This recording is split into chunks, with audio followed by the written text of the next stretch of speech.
ठीक है, तो अब देखेंगे कि किस तरीके से हम रिएक्ट जेएस में क्लास कंपोनेंट्स वगैरह क्रिएट कर सकते हैं। फंक्शनल कंपोनेंट्स हमने क्रिएट करना सीख लिया, उसको कॉल करना सीख लिया। ठीक है, आप देखेंगे किस तरीके से मैं क्लास कंपोनेंट्स अपने रिएक्ट जेएस एप्लीकेशन में क्रिएट कर सकता हूँ। तो स्टार्ट करते हैं। ठीक है, तो यहाँ पर कह रहा है कि व्हाट आर क्लास कंपोनेंट्स। तो क्लास कंपोनेंट बेसिकली होते क्या है, कह रहा है these components are simple class, कह रहा है made up of functions that add functionality to the application. कह रहा है कि क्या है कि बेसिकली क्लास कंपोनेंट क्या, सिंपल एक क्लास होते हैं जिसके अंदर मल्टीपल क्या होते हैं, फंक्शंस हो सकते हैं, जिसको यूज करके मैं क्या कर सकता हूँ, अपनी एप्लीकेशन में फंक्शनलिटी वगैरह को ऐड करवा सकता हूँ। ठीक है, अब अगर आप लोगों को ऑब्जेक्ट ओरिएंटेड याद हो, उसमें हम एक क्लास वगैरह का कॉन्सेप्ट क्रिएट करते थे ऑब्जेक्ट ओरिएंटेड प्रोग्रामिंग में, ऊप। ठीक है, तो उसमें हम क्लास क्रिएट करते थे, क्लास का कीवर्ड, क्लास का नाम, और वही हमारे पास कंस्ट्रक्टर होता था और इनहेरिटेंस परफॉर्म होती थी, ये सारी चीजें। ठीक है, ऑब्जेक्ट होता था क्लास का। ठीक है, तो बेसिकली यहाँ पर वही कॉन्सेप्ट हम लोग इंप्लीमेंट करने जा रहे हैं कि वही हम क्लास क्रिएट कर सकते हैं, उसको इनहेरिट करवा सकते हैं। ठीक है, और वही ऑब्जेक्ट वगैरह क्रिएट कर सकते हैं क्लास का। ठीक है, या रेफरेंस या इंस्टेंस के लिए। ठीक है, अब सेकंड पॉइंट कह रहा है कि all class based component are child class of component class of React JS React dot component. ये कह रहे हैं कि भाई जितने भी क्लास कंपोनेंट आप बना रहे हैं ना, वो सारे चाइल्ड क्लास होंगे किसके, रिएक्ट जेएस एक्चुअल जो कंपोनेंट की जो क्लास बनी हुई है। ठीक है, इसकी बेसिकली रिएक्ट डॉट कंपोनेंट, उसके क्या होंगे, सारे चाइल्ड होंगे। कि मतलब मुझे क्या करना पड़ेगा, हर एक क्लास कंपोनेंट को इनहेरिट करवाना पड़ेगा किस क्लास से, रिएक्ट डॉट कंपोनेंट की क्लास। ठीक है, इस क्लास से मुझे क्या करना पड़ेगा, इनहेरिट कराना पड़ेगा, क्योंकि हमने देख लिया कि हर सारे कंपोनेंट क्या होंगे। जिस तरीके से अगर आपको याद हो कि हम जब ASP.NET कोर पढ़े थे तो हम एक कंट्रोलर बनाते थे, तो सारे जो कंट्रोलर थे ना वो इनहेरिट होते थे एक्चुअल में कंट्रोलर की क्लास से, जो एक मेन कंट्रोलर क्लास होती थी, सारे कंट्रोलर उससे इनहेरिट होते थे। तो वो जितने भी कंट्रोलर होते थे वो सारे उस कंपोनेंट की क्लास के चाइल्ड होते थे। ठीक है, सारे इनहेरिट होते, तो बिल्कुल सेम यहाँ पर सारे जो कंपोनेंट होंगे ना, जो सारे कंपोनेंट होंगे वो सारे इस कंपोनेंट की क्लास के क्या होंगे, सारे चाइल्ड होंगे, तो इनहेरिटेंस हमें परफॉर्म करवानी पड़ेगी। ठीक है, उसके बाद कह रहा है कि the class component must implement a render member function which returns a React component to be rendered. क्या मतलब, कह रहे हैं कि भाई जो आपका क्लास कंपोनेंट होगा उसके अंदर आपने एक रेंडर का मेंबर फंक्शन बनाना है।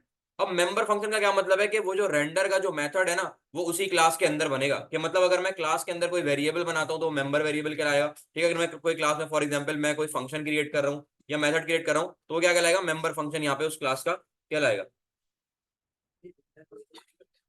ठीक है, अब यहाँ पे क्या कह रहे हैं कि which return a React component to be rendered, कि हमें बेसिकली रेंडर फंक्शन किसके इस्तेमाल कर रहे हैं, उस कंपोनेंट को रेंडर करने के लिए बेसिकली क्या हमें वो कंपोनेंट प्रोवाइड करता है। ठीक है, रिटर्न तो इस्तेमाल करेंगे, लेकिन वो रिटर्न स्टेटमेंट जो आएगी ना, आप पहले सेंटेक्स देख लेते हैं इसका कि क्या है।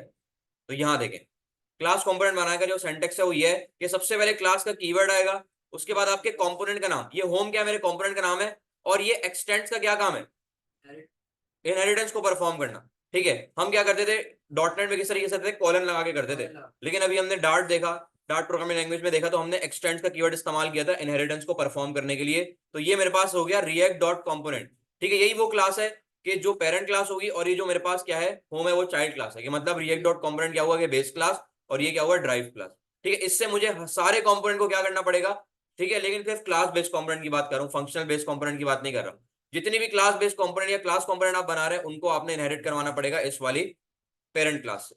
उसके बाद ये क्लास के आगे कर्ली ब्रैकेट, आपको पता है कि क्लास के नाम के आगे कभी पैरेंथेसिस नहीं लगते। उसके बाद क्या देखा था पॉइंट में, कि रेंडर फंक्शन का आपको इस्तेमाल करना पड़ेगा यहाँ पर। तो ये मेरे पास आ गया रेंडर का फंक्शन या रेंडर का मेथड, मेंबर फंक्शन है, क्लास के अंदर बना हुआ है।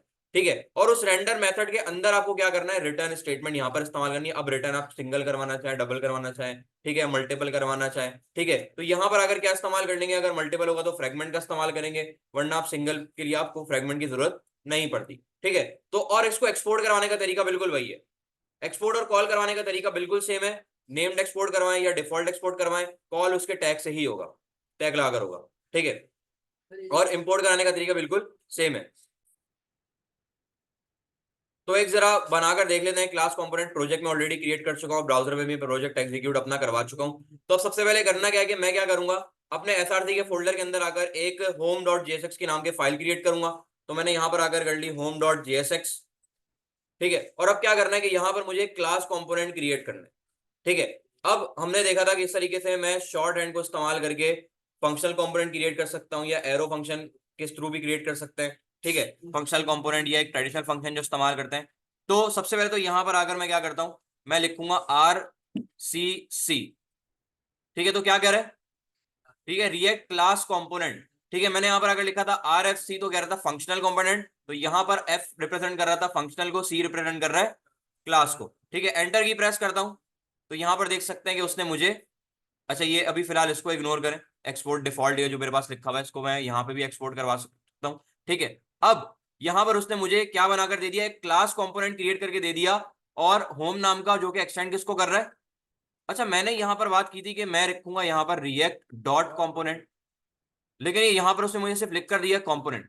वो इसलिए कि अगर आप यहां पर ये जो कंपोनेंट नजर आ रहा है, अगर आप इसको इंपोर्ट नहीं करवाते तो आपको लिखना पड़ेगा यहां पे रिएक्ट डॉट कंपोनेंट। ठीक है, लेकिन अगर वहां पर आप टॉप पर कंपोनेंट की क्लास को इंपोर्ट करवा लेते हैं तो आपको यहां रिएक्ट लिखने की जरूरत नहीं है। ठीक है, तो अब क्या करना है कि उसने मुझे रेंडर का फंक्शन भी खुद से प्रोवाइड करके दे दिया, और रेंडर के फंक्शन के अंदर एक रिटर्न स्टेटमेंट है जो कि मुझे एक डिव रिटर्न करके दे रही है, और लिखा हुआ टेक्स्ट होम। मैं इसको यहां पर H1 करता हूं डिव की जगह, और यहां पर आकर मैं कर लेता हूं होम कंपोनेंट। ठीक है, और अब इसको भी क्या करवाना है, एक्सपोर्ट करवा लें, डिफॉल्ट एक्सपोर्ट करवाएं या नेम्ड एक्सपोर्ट करवाएं, वो आपकी मर्जी है। ठीक है, तो यहां पर आकर मैं क्या करता हूं, मैं लिखूंगा एक्सपोर्ट, बेसिकली डिफॉल्ट का इस्तेमाल करते हैं, और यहां पर आकर मैंने लिख दिया अपने कंपोनेंट का नाम होम। तो उसने मुझे ये डिफॉल्ट एक्सपोर्ट करवा कर दे दिया। अब मैं इसको क्या करता हूँ, मेन डॉट जेएसएक्स की फाइल में जाकर डायरेक्टली कॉल करवा देता हूँ। तो मैं ये ऐप को फिलहाल थोड़ी देर के लिए हटाता हूँ, और यहां पर आकर मैं क्या करता हूँ, मैंने टैग ओपन किया, और यहां पर मैंने कर दिया इसको सेलेक्ट। जैसी करता हूँ सजेशन मेरे पास आ रही है, तो देख सकते हैं कि उसने मुझे इंपोर्ट करा कर दे दिया बिल्कुल उसी नाम से। ठीक है, चेंज करना चाहे तो कर सकते हैं क्योंकि डिफॉल्ट एक्सपोर्ट का इस्तेमाल किया हुआ है। ठीक है, जो हमने प्रीवियस लेक्चर में देखा अभी। ठीक है, अच्छा अब मैंने यहाँ पर अगर बात की थी कि मैं यहाँ पर क्लास क्रिएट करूंगा और इनहेरिटेंस वाला कॉन्सेप्ट इंप्लीमेंट करूंगा और क्लास का ऑब्जेक्ट भी बनाऊंगा। यहाँ पर मैंने दो चीजें तो इंप्लीमेंट कर ली कि क्लास बना ली, इनहेरिटेंस भी परफॉर्म कर ली, लेकिन कहीं मैंने इसका ऑब्जेक्ट बनाया क्या, ऑब्जेक्ट नहीं बनाया। तो इस क्लास का ऑब्जेक्ट कहां बनेगा, अब क्योंकि हमने देखा था कि भाई क्लास को जब तक ऑब्जेक्ट ही बनाते तो क्लास को कैसे एक्सेस करेंगे हम। ठीक है, तो बेसिकली ये जो टैग है ना, वो समझ लें कि उस क्लास के ऑब्जेक्ट की तरह काम कर रहा है। ठीक है, कि ये जो मेरे पास कॉल हो रहा है ना, ये समझ लें कि उस कंपोनेंट क्लास का क्या है, ऑब्जेक्ट है। ठीक है, अब जो भी बेसिकली इसमें प्रॉप्स होंगे, प्रॉपर्टीज होंगी, वो मैं यहाँ पर ऑब्जेक्ट के साथ ही उसको पास करवा सकता हूँ, बेसिकली जैसे हमने प्रॉप्स का कॉन्सेप्ट देखा था फंक्शनल कंपोनेंट में। ठीक है, तो यहाँ मेरे पास क्या हो चुका है कि होम जो है वो उसके उसके एज अ ऑब्जेक्ट के तौर पे काम कर रहा है, उसके क्लास के इंस्टेंस के तौर पे वो काम कर रहा है। ठीक है, अब जरा इसका आउटपुट देखते हैं ब्राउजर में जाके। तो यहाँ देख सकते हैं कि होम कंपोनेंट उसने प्रोवाइड मुझे करके दे दिया यहाँ पर। अच्छा, यहाँ पर आउटपुट पे आप ये नहीं बता सकते कि क्लास कंपोनेंट के थ्रू आ रहा है फंक्शनल कंपोनेंट के थ्रू आ रहा है। ठीक है, उस पर कोई फर्क नहीं है। ठीक है, तो बेसिकली ये सिंटेक्स था क्या, क्लास कंपोनेंट बनाने का। ठीक है, अब अगर फॉर एग्जाम्पल मैं इसको एक्सपोर्ट, ये जो डिफॉल्ट हो रहा है इसको अगर मैं नेम्ड एक्सपोर्ट करना चाहूँ, ठीक है, तो मैं क्या करता हूँ, यहाँ पर ये डिफॉल्ट है होम को हटाता हूँ, और यहाँ पे मैं कर्ली ब्रैकेट ओपन क्लोज करके इसको नेम्ड एक्सपोर्ट के थ्रू इंपोर्ट करवाऊंगा वहां पे। ठीक है, तो अब यहाँ पर अगर मुझे क्या करना पड़ेगा, ये होम को भी कर्ली ब्रैकेट में रखना पड़ेगा, और नेम ऑलरेडी एग्जैक्ट हुआ है कि जो मैंने यहाँ पर अगर नाम रखा था अपने कंपोनेंट का, वही मैंने यहाँ पर इस नाम से इंपोर्ट करवाया है। आउटपुट देखते हैं, तो ये मेरे पास आ चुका है। ठीक है, अगर फॉर एग्जाम्पल अब नेम्ड एक्सपोर्ट कराने तो मैं मल्टीपल भी बना सकता हूँ इस फाइल में। तो मैं क्या करता हूँ, इसी को अगर मैं कॉपी करके पेस्ट करता हूँ, और यहाँ पर मैं इसका नाम चेंज करके करता हूँ अबाउट। ठीक है, और यहाँ पर भी मैं कर देता हूँ उसको, सॉरी। ठीक है, दो कंपोनेंट मैंने यहाँ से एक्सपोर्ट करवा लिया, अब दो इंपोर्ट भी करवाने पड़ेंगे, और इसको मैं साथ कॉल भी करवा देता हूं। मैंने टैग को कॉपी किया और यहां पर मैंने लिख दिया अबाउट।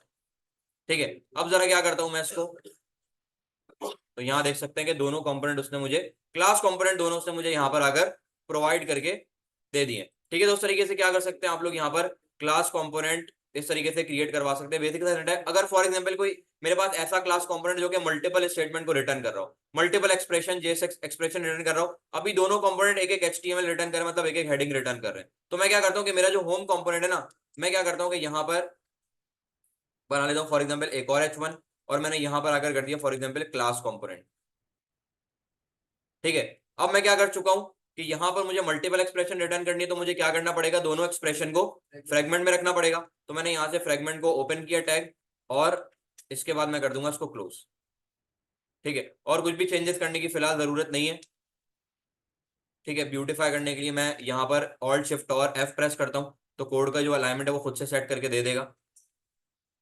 ठीक है, तो ये मेरे पास देख सकते हैं कि ये आ गया होम कंपोनेंट, और उसी के साथ ये बेसिकली ये दो चीजें आ रही हैं जो एक्सप्रेशन आ रही हैं वो मेरे होम कंपोनेंट से आ रही है, और ये मेरे पास अबाउट कंपोनेंट से आ रही है। ठीक है, अब जितने चाहे मैं यहाँ पर आकर वो उसको पास करा दूं, उसको कोई फर्क नहीं पड़ता कि आप कितनी स्टेटमेंट रिटर्न करवा रहे हैं अपने इस फ्रेगमेंट के अंदर, वो एज इट इज यहाँ पर आपको रेंडर करवा कर दे देगा।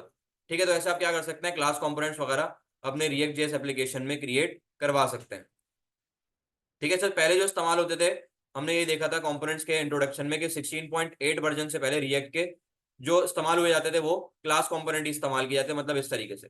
ठीक है, तो लेकिन 16.8 वर्जन के में जो आया उसमें क्या हुआ, एक फंक्शनल कंपोनेंट का एक नया कॉन्सेप्ट आ गया, तो उसके बाद से ज्यादातर जो अब इस्तेमाल होते हैं वो फंक्शनल कंपोनेंट आप इस्तेमाल करवा सकते हैं।